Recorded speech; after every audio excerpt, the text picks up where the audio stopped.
Sí, buenos días. Permítame que estas primeras palabras que yo pronuncie aquí lo sean de agradecimiento y además agradecimiento muy sentido al Consejo COLEF por la amabilidad que han tenido a invitarme a un evento que yo considero francamente importante, ¿no?, por las características que reúne. Además, el mismo me permite compartir con ponentes de relevancia, con tertulianos y, sobre todo, con todos ustedes, pues estas sensaciones y estos sentimientos que bien pues se imbrican en este tipo de actos y que a uno, pues bueno, pues le renuevan algunas cosas que ya tiene un tanto en el fondo de, yo no sé si del pesimismo o del optimismo bien informado. Yo siempre digo que soy un optimista bien informado, que no soy un pesimista, pero bueno, no me hace caso nadie. Dejada constancia de esta deuda de gratitud, bueno, yo creo que puedo pasar a contarles un poco estos desvaríos que uno tiene de vez en cuando. Bien, yo quiero comenzar sobre un ámbito, sobre un terreno, que es el estado de la cuestión y en un contexto eminentemente tangible, cuantitativo. Y es el estado de la cuestión en el contexto de lo que el propio Consejo Superior de Deportes, en la publicación que realiza en los últimos años del Anuario de Estadística Deportiva, denomina propiamente la industria del deporte. Efectivamente, los resultados que se arrojan son realmente alentadores, ¿no? A partir del momento que el tejido empresarial en este contexto, pues efectivamente viene manifestando y confirmándose a través de estos datos una tendencia alcista. Una tendencia alcista que supone, si contrastamos estas cifras con las del año anterior, alrededor de unas 1.200 empresas. 1.200 empresas de las cuales han crecido en un año, de las cuales el 80%, pues efectivamente se dedican a lo que es la prestación de servicios, gestión de entidades, gimnasios, prestación de actividades en clubes y gimnasios, etcétera. Hasta el punto de que la media anual, o la cuestión de lo que pueda ser estadística o porcentual, viene a significar que este tejido empresarial implica el 1% de las empresas registradas en el Directorio Central de Empresas. Esto tiene una consecuencia inmediata y es la creación de empleo. Esta creación de empleo en el mismo sector, insisto, la prestación de servicios fundamentalmente, implica un 1,1% en el año 2017 en lo que pueda ser la media total. Y yo querría llamar la atención sobre un dato que se ha molestado en recoger el sociólogo, el estadístico, el que haya hecho la estadística o la operación, y es que efectivamente se viene destacando en esta y en la del otro año que efectivamente se trata de un contexto en el que llama la atención la alta diferencia que hay porcentual en lo que son las tasas de educación, o sea, las tasas de cualificación de los demandantes de empleo, de los operadores del sector, respecto a lo que ocurre en otros sectores, hasta 10 puntos respecto de la media general. Todo esto es todavía más alentador si nos vamos a los últimos datos facilitados por el Ministerio de Trabajo, Migraciones y Seguridad Social, porque efectivamente en julio de este mismo verano, hace poquitos meses, se hablaba de un crecimiento del 5% en el empleo respecto del año anterior. Bien, son datos objetivos, mejores, peores, pero son datos, y lo que sí que determinan es un crecimiento al alza de lo que pueda ser este tipo de actividades. Y esto revela, no se puede discutir sobre los efectos, se puede discutir sobre otras cuestiones, sobre las causas, pero los hechos son los que son y no admiten interpretaciones ni admiten dudas. Y está muy claro que lo que esto revela es que el deporte, la actividad físico-deportiva, es un sector económico, un sector de la actividad económica importante en España y, por ende, una importante fuente de empleo. Pero además, y esto es importante, revela que esta demanda de servicios deportivos para los ciudadanos españoles, para la sociedad española, es muy determinante y presenta una enorme importancia y una enorme relevancia. Esto no puede ser más evidente. Bien, este es el aspecto económico, el aspecto tangible, el aspecto cuantitativo. Si nosotros nos trasladamos al intracorpus, ¿no?, a lo que son las infraestructuras de todo este mercado, ¿no?, de todo este sector económico, y ahondamos en lo que puedan ser las cuestiones que afectan a esas ligaduras regulatorias que se lleva a cabo en cualquier sector del mercado, hablando en términos estrictamente económicos, Pues tenemos como la configuración de estas estructuras, esta organización profesional de los servicios, pues efectivamente no es que tengan una imagen alcista como ocurre en la cuestión económica, sino que efectivamente, esto a mí de las gráficas y todo esto siempre se me ha dado muy mal, pero bueno, yo entiendo que vista la atonía del Estado en esta materia, pues efectivamente esta gráfica tendría que ser plana, tendría que ser plana, porque efectivamente llevamos como año y medio en que efectivamente no ha habido por parte del Estado ninguna actuación, ninguna iniciativa legislativa más allá de la proposición no de ley que todos conocemos de abril de 2017, en la que efectivamente se venía a instar por segunda vez por parte del Congreso de los Diputados en una declaración aprobada por unanimidad, como todos ustedes saben, a que el Estado interviniera en este sector, en este mercado, en este contexto de la vida económica con el que hemos empezado y que estamos aludiendo, para que efectivamente llevara a cabo una configuración, una intervención, una regulación que fuera pues, unificadora, generalista, igualitaria, que trasladara seguridad jurídica a los profesionales del sector, sí, respetando las competencias autonómicas, determinando las clasificaciones sobre la base de categorías profesionales, atribuyendo competencias específicas, determinando cuál es la acreditación o cuál es la forma de acreditar las competencias, etcétera.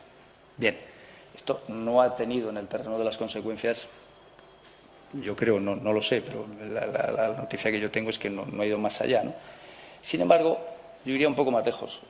Si se contempla esta declaración desde una perspectiva de recién llegado, de neófito, podría dar lugar, y de hecho así, ayer oí alguna cuestión, alguna consideración en este sentido, a que esto pudiera interpretarse como una suerte de defensa de la profesión, más propia de lo que pueda ser una declaración realizada por una corporación. Es más, pudiera interpretarse que esta declaración, efectivamente, lo que viene a decir es que resulta ser necesaria lo que pudiera ser una regulación del ejercicio profesional del deporte por mor de unas necesidades organizativo-funcionales de carácter instrumental, con lo cual estaríamos llevando a cabo un trastoque de los medios por los fines. Yo creo que debemos alejarnos de estos planteamientos. Yo creo que efectivamente esta no es la interpretación que debe realizarse de esta declaración. Y digo esto porque si nosotros llevamos a cabo estos planteamientos, lo que podemos conseguir única y exclusivamente es vidriar la nitidez de la visión, la claridad del hecho cristalino de que efectivamente la causa final de lo que pueda ser la regulación del ejercicio profesional en el deporte estriba en el evidente interés público que efectivamente concita la salud y la seguridad de los practicantes de deporte, de los usuarios del deporte. Solo sobre la base de esta perspectiva, solo en conexión con esta perspectiva, efectivamente puede exigirse y justificarse un consecuente interés público o interés general en la necesidad de un control de acceso a la prestación de estos servicios, a la prestación del ejercicio profesional, fundamentado en la tenencia o sometido, subordinado a la tenencia de una concreta o concretas cualificaciones, porque efectivamente ello va a ser una auténtica y decisiva garantía para llevar a cabo esta salvaguarda de este interés público que es la salud y la seguridad, evidentemente. Pero es más, si nosotros no perdemos de vista esta finalidad tuitiva propia de un Estado social, efectivamente tendremos como ello va a determinar de forma natural demandar también la calidad de los servicios profesionales. Una calidad que se va a verificar necesariamente en un desarrollo de una praxis profesional tal, cualificada, que efectivamente permita el confiado sustento en ese objetivo, en esa finalidad, en esa teleología que radica en una posición que va a jugar el profesional, una posición de garante, en un deber de cuidado que va a radicar precisamente en una supervisión garantista, en un desarrollo garantista, en una organización de las prácticas garantistas, etcétera, etcétera, para salvaguardar, insisto, la integridad y la salud. En este sentido, En este sentido, entiendo que esto de la calidad, si ustedes lo prefieren, de la cualificación, que es aquí y no en otro lugar, donde los poderes públicos pueden encontrar ese procedimiento eficaz que les impone el mandato constitucional de los principios rectores de la política y social del artículo 51, cuando les señala su deber, les señala ese mandato impositivo de llevar a cabo una garantía proteccionista de los intereses de la salud y de la seguridad de los consumidores. Yo creo que este es el procedimiento eficaz, que puede serlo al menos, ¿no? Bueno, yo no digo que sea el mejor, pero yo creo que puede ser tan bueno como el que más. A partir de aquí, podemos decir que la situación actual, la contemplación del panorama actual, la contemplación del estado de la cuestión, permite afirmar que se pueda implementar un marco de prestación de servicios de calidad.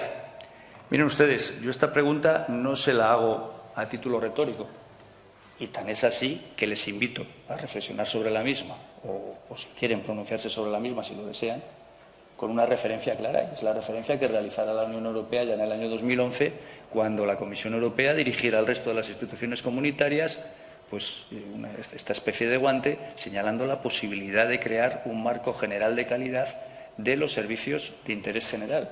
Entiendo que todo servicio que subviene, que satisface, que viene a satisfacer, insisto, un interés general, es un servicio de interés público, es un servicio público. Y como dice la Unión Europea, da igual que sea público que privado, es un servicio público y, por tanto, un servicio de interés general. Bien, en este sentido, la Unión Europea planteaba 3 líneas. Hagan un esfuerzo, por favor, y recondúzcanlo a nuestra situación y al tema que nos ocupa, en este sentido. Una primera línea vendría en la línea normativa, ¿no? Aumentar la claridad y la seguridad de las normas que se aplican a estos servicios. La seguridad jurídica, quiero decir, ¿no? En segundo lugar, efectivamente, que esto posibilite que los Estados, el Estado español, tenga instrumentos adecuados que le permitan garantizar el acceso de todos los ciudadanos a estos servicios y, efectivamente, también la posibilidad de, aunque solo sea periódicamente, revisar los mismos. Y, en tercer lugar, que le permita llevar a cabo iniciativas de calidad públicas, en particular en aquellos servicios que tengan una cualificación en cuanto a lo que refiere el interés social de los mismos. Bien, sobre la base de estas referencias, ¿cuál es nuestra opinión, la mía, sobre esta cuestión en aplicación de lo que es el panorama, al menos el que yo veo, ¿no?, o el que yo contemplo? Miren, si yo observo, como observo muchos días a la semana, ¿no?, viene en la facultad, viene en el gimnasio, viene en la tele, en muchos sitios, ¿no? Afortunadamente el deporte está muy presente en la vida social, ¿no? Si yo observo esto, yo lo que estoy viendo es una prestación de servicios profesionales en el marco de una actividad, pero una actividad que no haya referencia, que no haya un contrapunto, que no haya su imagen en el plano del estatus jurídico profesional, en sentido propio y estricto. Por tanto, esta inseguridad, esta incertidumbre jurídica, efectivamente, entre otras muchas cosas, viene alimentándose desde hace muchos años en la demora que se está produciendo en el reconocimiento de los perfiles jurídicos de los operadores del sector. Y esto, a mi juicio, solo tiene arreglo, o solo puede buscarse con arreglo, que a mí se me ocurre hasta donde yo llego, pues efectivamente devendría de la regulación del ejercicio profesional y de la regulación del ejercicio de profesión titulada, a mi juicio. A mi juicio.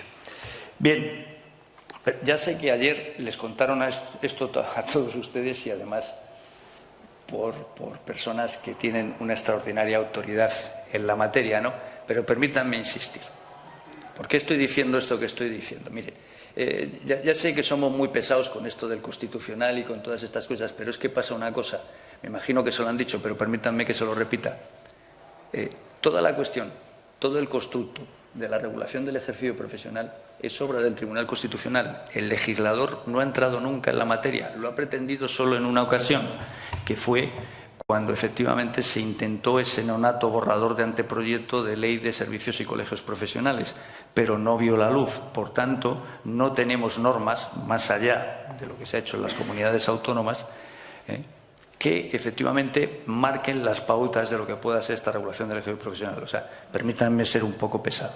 Bien, los primeros planteamientos del Tribunal Constitucional en la temática de la regulación del ejercicio profesional, inmediatamente, ad initium, desde sus comienzos, se preocuparon de establecer con claridad las categorías, lo que yo he venido llamando desde hace mucho tiempo los conceptos básicos. Entonces, en este sentido, está muy claro que cuando concurre un interés público, los poderes públicos pueden intervenir regulando una actividad profesional, sometiéndola a condiciones, sujetándola al cumplimiento de requisitos, etcétera.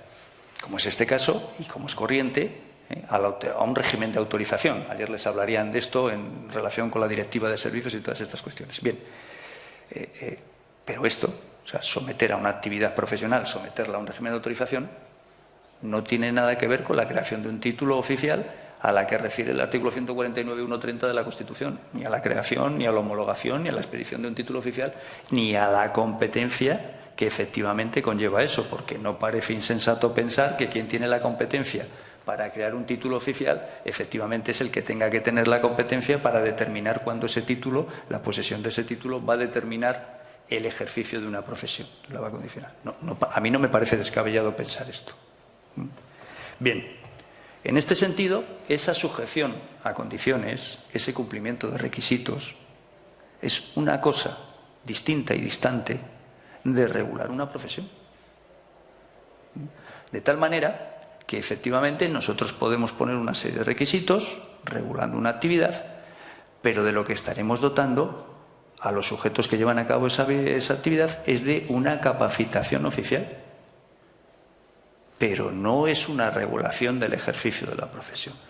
De tal manera, ya sé que esto me lo han oído muchas veces o lo he escrito muchas veces, pero quiero insistir una vez más, de tal manera que regular una actividad y sus efectos no es regular el ejercicio profesional. Es una cosa bien distinta de regular el ejercicio profesional. Regular el ejercicio profesional es determinar que efectivamente tenemos que un título va a condicionar el ejercicio de una profesión. Y a esa profesión se le va a atribuir la reserva exclusiva de actividad profesional, se le va a atribuir una normativa deontológica, se le va a atribuir una serie de códigos, en su caso la necesidad de colegiación obligatoria, etc. Regular una actividad es otra cosa, como bien pueden ver. Bien, esto lo han entendido muy bien en las comisiones bilaterales que se sentaron con las distintas comunidades autónomas para efectivamente llevar a cabo una discusión sobre la posible inconstitucionalidad de las mismas y llegaron a un acuerdo, o eso parece, ¿no? En el que efectivamente significaba, miren ustedes, donde ustedes dicen que para ser preparador físico hay que ser licenciado o graduado en ciencias de la actividad física, ahí lo que se tiene que entender es que para ser preparador físico, en todas estas cuestiones, no es que haya que tener un título de licenciado o graduado, es que lo que hay que tener son las competencias en formación de esto. Y eso se puede acreditar tanto por el título que ustedes dicen en la ley, como por otros títulos, certificados, diplomas, etcétera, etcétera, que estén vigentes en la legislación del Estado, de las comunidades autónomas o donde sea. Y esto lo ha entendido muy bien, por ejemplo, el proyecto de ley del País Vasco.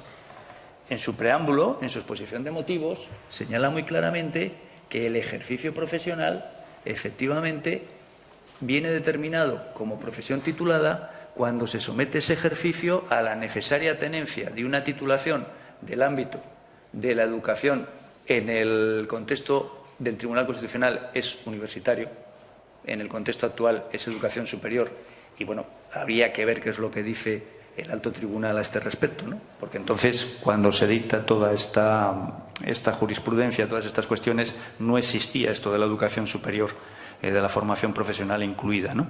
Pero habría que ver lo que dice esta cuestión universitaria. Pero en cualquier caso, esto tiene que venir determinado, lo dice la Constitución, o se infiere de la misma y de esta doctrina jurisprudencial, tendría que venir determinado necesariamente por una ley estatal. En este sentido, lo que dice la norma es, por otra parte, está la profesión regulada, que deriva en ese constructo de las normativas de la Unión Europea, y en esa profesión regulada estamos hablando que para acceder al ejercicio de una actividad profesional, pues efectivamente se requieren unas cualificaciones de forma directa o indirecta, en los términos que efectivamente establezcan disposiciones legales o reglamentarias. Es decir, para este viaje no nos habían hecho falta las alforjas legales. Esto también lo hemos dicho. De hecho, hay comunidades que tienen decretos en los que efectivamente se señala la regulación de actividad, concretamente en el tema del senderismo. Casi todas las comunidades autónomas tienen alguna norma reglamentaria que regula las condiciones técnicas de los sujetos que desarrollan la actividad. Y de esto se hace eco la ley y lo señala bien claro y viene a reiterar de lo mismo. El acceso a las profesiones no se somete a un control de posesión o tenencia de una titulación, sino de acreditación de competencias de formación. Y esto puede acreditarse por titulaciones de distintos niveles, por certificados, por diplomas, etcétera, etcétera. ¿Cuál es la conclusión de esto? Pues yo creo que ustedes convendrán conmigo que en España no existe regulación del ejercicio profesional. Lo que existe en España, todo lo más, es una regulación de actividad. Si están de acuerdo conmigo en esa conclusión, tendremos que decir que efectivamente cuando estamos contemplando esto, vemos a sujetos que están prestando un servicio, una prestación laboral, una prestación profesional, llámenlo como quiera, en un marco regulador de actividad, pero que no haya referencia, que no haya su reflejo en un estatus jurídico profesional en sentido propio o estricto. Y esto, me van a permitir que repita algo que yo reflexionaba y pensaba hace mucho tiempo. Esta situación, si continúa la deriva actual de crecimiento de las normativas autonómicas, efectivamente nosotros vamos a tener como los títulos académicos van a tener un recorrido distinto en función de que nos encontremos en un marco territorial u otro. Esto es un hecho. Esto es un hecho. Esto, como consecuencia, entre otras muchas, tiene como consecuencia el que efectivamente, como no tenemos unas referencias únicas, tenemos un mercado fragmentado. Y esta falta de concreción del cual puedan ser estas referencias, pues puede tener muchas cosas, pero entre otras yo pienso que tiene un potencial efecto desintegrador. Esto se puede ver con que efectivamente ahora mismo, si se entra realmente en la cuestión, pues lo que se va a producir es que se creen marcos autonómicas de relaciones laborales, porque efectivamente esos marcos de relaciones autonómicas laborales van a venir determinados porque no pueden establecerse las vertebraciones o las configuraciones necesarias para que pueda darse la negociación colectiva a nivel nacional. A partir del momento que esto nos va a traer pues la diferencia entre comunidades autónomas. Pero esto no es así en el sector del deporte, esto es en cualquier sector económico, si concurren estas circunstancias. Esto es un hecho, esto es algo general, ¿no? Eso se va a determinar en las tasas de paro, en las tasas de actividad y en los distintos niveles de retribución. Miren, efectivamente el Estatuto General de los Trabajadores remite al convenio colectivo o a la regulación entre los representantes de los empresarios y de los trabajadores para llevar a cabo la clasificación profesional de los trabajadores a través de categorías profesionales, de grupos profesionales. Efectivamente, el grupo profesional tiene que reunir unas características que permitan la homogeneidad, titulación, contenido de la prestación, funciones, especialidades, etc. Si nosotros nos vamos al famoso convenio colectivo, eterno convenio colectivo de instalaciones deportivas y gimnasios, vemos cómo estos grupos profesionales en este convenio se concretan en 5. Entonces, yo les invito, por ejemplo, en el grupo 3. ¿Cuál es la formación requerida según el convenio? Pues bueno, la formación requerida según el convenio, pues una titulación académica de grado medio. Yo sinceramente les digo que no sé qué es esto, una titulación académica de grado medio, no lo sé. Formación profesional de primer grado, formaciones específicas de las tareas de que se trate o una amplia experiencia en el sector, el ámbito experimental. Y dice, por ejemplo, coordinador de fitness, aeróbic, etc. Bien, yo entiendo que esto puede hallar su reflejo, coordinador de fitness, leyendo las regulaciones que hay, yo leyéndolo lo veo, y totalmente al azar extraigo el contenido regulador de la actividad de una norma y me encuentro con que en este grupo 3, según las normas de esta ley, efectivamente tendríamos un desencuentro entre la ley y el convenio, porque donde el convenio está pidiendo título de grado medio, donde el convenio está pidiendo formación profesional de primer grado, donde está pidiendo categorías específicas, la ley está por encima y está pidiendo educación superior. En consecuencia, este convenio no podría ser aplicado. Esta es la realidad. Esta es la realidad. Por lo demás, cuando se habla de contenido de la profesión, de la homogeneidad de los contenidos de la profesión, desde el primer momento la jurisprudencia del Constitucional vino a señalar cuestiones básicas o fundamentales. Y nuestra más avisada doctrina venía a señalar la importancia del contenido homogéneo de la prestación profesional, el contenido esencial de la profesión, que incluso se impone a la propia norma reguladora porque es el elemento que efectivamente va a llevar a cabo esa función igualadora y uniformadora de lo que pueda ser esa profesión. De tal manera que señalaban estos eminentes profesores que efectivamente, con independencia de que una actividad profesional, una profesión se regule por una norma u otra, lo determinante es que se mantenga ese contenido esencial de la profesión. En este sentido, además, y si me lo permiten, todo esto sigue sin poner remedio, sin de alguna manera aminorar este grave problema que encontramos entre el mantenimiento de la desconexión que siempre ha habido en España entre lo que son las titulaciones deportivas y lo que es el ejercicio profesional en el deporte. Es decir, la ausencia que tienen las titulaciones de lo que pueda ser una reserva de actividad con carácter exclusivo. Y ello viene determinado fundamentalmente por esta, lo que yo llamo polivalencia, esta concurrencia de polivalencia funcional. De tal manera que efectivamente tenemos como a lo más que hemos llegado es a señalar cómo efectivamente se estipula un acceso, una barrera, o se condiciona el acceso al ejercicio de una actividad profesional, pero la misma se puede superar mediante la acreditación de competencias de distinto índole y sobre todo de distinto grado o nivel. Entonces esto lo que sí que efectivamente es que establece un filtro a la entrada. Yo no me atrevo a decir una barrera, un filtro a la entrada, ¿no? Pero en ningún momento repara las consecuencias, las disfunciones que generan el hecho que una vez superado este filtro se producen cuando concurren en el mercado en condiciones de igualdad sujetos, operadores profesionales que efectivamente tienen competencias o cualificaciones de distinto grado y nivel y además muy amplio. Porque si efectivamente, como decían ayer, si para el conjunto de las actividades profesionales, con independencia de las competencias en la intervención, etcétera, etcétera, pues valemos todos, pues el mercado va a estar permanentemente, este contexto va a estar permanentemente cuestionado. ¿Por qué? Porque está totalmente desestructurado. Imagínense. Una cuestión que ahora mismo parece una utopía, pero yo creo que no debemos creer que pueda ser tan inalcanzable, ¿no? Un servicio público de prestación profesional de dirección técnico-deportiva. Pues imagínense que esto determinaría la existencia de una oposición para cubrir esa plaza en el empleo público o en la función pública. Pero en este contexto, la organización de los trabajadores, la organización de los funcionarios, bien lo saben ustedes, se remite a niveles o a escalas. De tal manera que el acceso a este contexto viene determinado por una oposición. Esta oposición tiene un perfil. Si esa actividad profesional en este sistema puede ser llevada a cabo por quienes acrediten la tenencia de distintas competencias de formación, evidentemente el acceso tiene que colocarse, la posibilidad de acceso, la posibilidad de concurso, tiene que colocarse en el nivel más bajo de las cualificaciones o competencias señaladas en la regulación.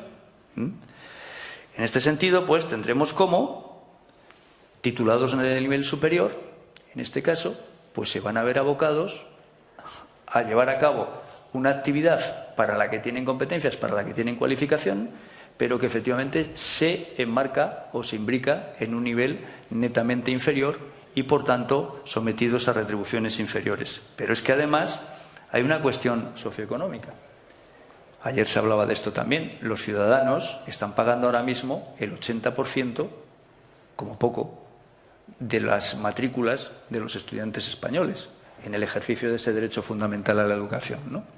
Pero la cuestión es, ¿estamos formando titulados de educación superior o de grado medio, como quieran ustedes, para luego abocarles en el ámbito del servicio público a contextos que efectivamente implican niveles de prestaciones profesionales inferiores?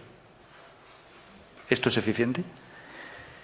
En el mismo sentido, hay una cuestión que es la percepción socioeconómica de los ciudadanos. Si la ciudadanía se percata en algún momento de que para llevar a cabo una misma actividad profesional, pues puede hacerlo el graduado, puede hacerlo el técnico superior, puede hacerlo el técnico, puede hacerlo el diplomado federativo, puede hacerlo el certificado profesional, puede hacerlo un montón de gente. La pregunta que se va a hacer el ciudadano es si tenemos todas estas posibilidades de ejecución o de llevar a cabo esta actividad profesional, alguna profesión de esta sobra, ¿no? Alguna titulación de esta sobra. ¿Cuál es la titulación más cara? Yo les digo en bromas a mis alumnos hace muchos años que son una especie en peligro de extinción. Puñetera gracia que tiene la broma, pero el planteamiento es este. Este es el planteamiento. En este sentido, lo peor de todo, a mi juicio, es que toda esta situación, con lo que trae de sí, con los esfuerzos que ha costado a las comunidades autónomas, con la sensibilidad que ha mostrado el legislador autonómico en su intento de llevar a cabo una actuación frente a la desidia del poder público estatal en este contexto, cuando ellos sí que han visto, el legislador autonómico sí que ha visto la necesidad. Lo peor de todo es que el mantenimiento de esta situación, a mi juicio, supone solapar una cuestión que es irrefutable. Y es que efectivamente existen ciudadanos, existen consumidores, que en ese derecho a la seguridad y la salud resulta ser lo cierto que por su propia naturaleza, por la situación que padecen o la situación que viven, pues efectivamente su práctica de actividad físico-deportiva necesita, para ser desarrollada en condiciones de seguridad, unas cualificaciones especiales y, en las más de las veces, de un elevado nivel. Y efectivamente eso es así, no por una cuestión que sea absolutamente baladí o que sea incluso aleatoria, sino que es que esto es así porque es la única manera que efectivamente tienen de asegurar ese deber de cuidado de que su desarrollo de actividades físico-deportivas que puedan contribuir al mantenimiento o al incremento de su salud y, por tanto, de su calidad de vida, sean desarrolladas en condiciones de seguridad. Esto es un hecho. Y todo esto, necesariamente, si la situación se mantiene, se ve solapado. Se ve solapado. Bien, creo que no tenemos ningún tipo de discusión en el sentido de que efectivamente determinadas actividades en determinados contextos de la actividad físico-deportiva requieren para su ejercicio, para su desarrollo, para su dirección, como quieran, una concreta cualificación. Creo, esto es un hecho, solo el Estado puede determinar la subordinación a las titulaciones oficiales con validez en todo el territorio nacional. Esto dotaría de coherencia al principio de unidad de mercado, ya saben ustedes, eso de que todos los españoles tenemos los mismos derechos y obligaciones, todos los territorios del Estado, sí, igualdad no es uniformidad, sí, pero tiene que haber unos contenidos básicos, porque esto va a determinar una regulación profesional básica, un régimen jurídico básico de los sujetos económicos que halle su fundamento en la igualdad de los profesionales. Pero hablando de igualdad, hay que tener en cuenta que igualdad supone tratar igual lo que es igual y tratar de forma desigual lo que es desigual. En este sentido, esta actuación del Estado permitiría tratar igual lo que es igual y de forma desigual lo que es desigual, porque permitiría diferenciar los niveles de intervención. Porque las competencias se obtienen en función de las formaciones. A mayor nivel de formación, mayor y más elevado nivel de competencias, de manera que así existirá una coherencia entre la competencia obtenida y la actividad desempeñada. La actuación estatal es la única que puede establecer, esta puede ser la madre del cordero, efectivamente, la reserva exclusiva de actividad profesional. Porque miren ustedes, ayer hablaba el profesor Palomar de algo que hemos hablado muchas veces, y es de eso que diferencia a los licenciados, a los graduados del resto de los técnicos, ¿no? Yo eso lo he venido llamando desde hace muchos años, que esa reserva de competencia exclusiva efectivamente es un medio absolutamente necesario para establecer de manera definitiva y de una vez cuál es la identidad del licenciado graduado en Ciencias de la Actividad Física y del Deporte, que ayer se hablaba de esto, que la sociedad desconoce. Por mucha campaña que nosotros hagamos para darnos a conocer, por muchas cosas que nosotros procuremos, por muchas cosas que intentemos, si no hay algo que nos identifica, si no hay algo que efectivamente permite señalar con carácter diferencial al colectivo de los graduados licenciados respecto de los otros, esto es, una reserva funcional de profesión con carácter exclusivo, de actividad profesional exclusivo, esto no va a ser posible. Y esto, a mi juicio, no es una quimera, tampoco es una utopía. Yo iba a haber hablado del ejemplo de Francia, pero me he ido un poco más allá, ahora que están las cosas mal respecto al sentimiento italiano, de la Unión Europea, todas estas cuestiones. El Estado puede hacer una ley de profesiones tituladas. En Italia, hace escasamente un poco más de un mes, esta suerte de intento, de esbozo de ley, lleva desde el año 2015, por iniciativa de la deputada Sbrolini, no sé qué es de ella, ¿no? Porque ya no ha salido, bueno, pero con los vaivenes políticos que tienen los grupos políticos italianos tampoco es de extrañar, ¿no? Pero se presentaba hace escasamente un mes. Entonces, si ven ustedes, se habla del reconocimiento de las profesiones relativas a la actividad motriz, o si prefieren la actividad física y deportiva. Y en este ámbito se señala la figura del educador motriz deportivo y se señala, fíjense, se están señalando los ámbitos de intervención, los ámbitos de reserva exclusiva de profesión, con carácter general. Y se habla de evaluación en muchos casos. Y se está señalando, es decir, se crea la profesión, se crea el nombre de la profesión, se crea la reserva de actividad profesional y se crea el título. Y el título es la laurea, ¿no? A pesar de que, bueno, tienen su sistema de números y todas estas cuestiones, estaríamos hablando del graduado. Pero es que van más allá. Y ya no se meten solo en el ámbito de la salud, se meten también en el ámbito de la gestión. Y hablan del manager esportivo. Y aquí están hablando de la maestría, del máster, para desempeñar este tipo de actividades. Y lo están haciendo mediante el establecimiento de profesión, y lo están haciendo mediante el establecimiento de titulación, y lo están haciendo, o lo están intentando, mediante lo que es la reserva exclusiva de actividad profesional. Lo están intentando. Bien, esto es lo que ocurre en Europa, porque la Unión Europea ha dicho que cada Estado, sujetándose al régimen de proporcionalidad, sujetándose a la concurrencia de interés general, a que la situación no pueda alcanzarse por medios menos restrictivos y, sobre todo, sujetándose a la no discriminación, cada Estado puede hacer lo que quiera en este contexto. Mientras tanto, en España, actualmente, seguimos, todos lo saben, como hemos venido señalando. Y hasta entonces entiendo que seguiremos con Cavacis esperando a los bárbaros. Ojalá que lleguen pronto. Ojalá que lleguen pronto. Muchas gracias.